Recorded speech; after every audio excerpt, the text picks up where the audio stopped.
தற்போதைய அண்மை செய்தி. கள்ளக்குறிச்சி மாவட்டம் உளுந்தூர்பேட்டையில் மாணவர்களை ஏற்றிச் சென்ற தனியார் பள்ளி பேருந்து மீது ஈச்சர் லாரி மோதி விபத்து ஏற்பட்டுள்ள அதிர்ச்சி சிசிடிவி காட்சி தற்போது வெளியாகி இருக்கிறது. அண்மை செய்தியாக நாம் பார்த்துக் கொண்டிருக்கிறோம். கள்ளக்குறிச்சி மாவட்டம் உளுந்தூர்பேட்டையில் மாணவர்களை ஏற்றிச் சென்ற தனியார் பள்ளி பேருந்து மீது ஈச்சர் லாரி மோதிய சிசிடிவி காட்சி தற்போது வெளியாகி இருக்கிறது.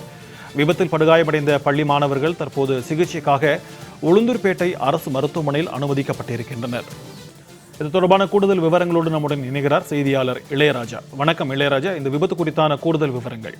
வணக்கம் சிக்கந்தர். கள்ளக்குறிச்சி மாவட்டம் உளுந்தூர்பேட்டை பகுதியில், அதாவது கள்ளக்குறிச்சியில் உள்ள தனியார் பள்ளியில் படிப்பதற்காக மாணவர்களை ஏற்றிக்கொண்டு அப்பள்ளி பேருந்து சென்றது. இந்த பேருந்தில் 10 மாணவர்கள் பயணம் செய்தனர்.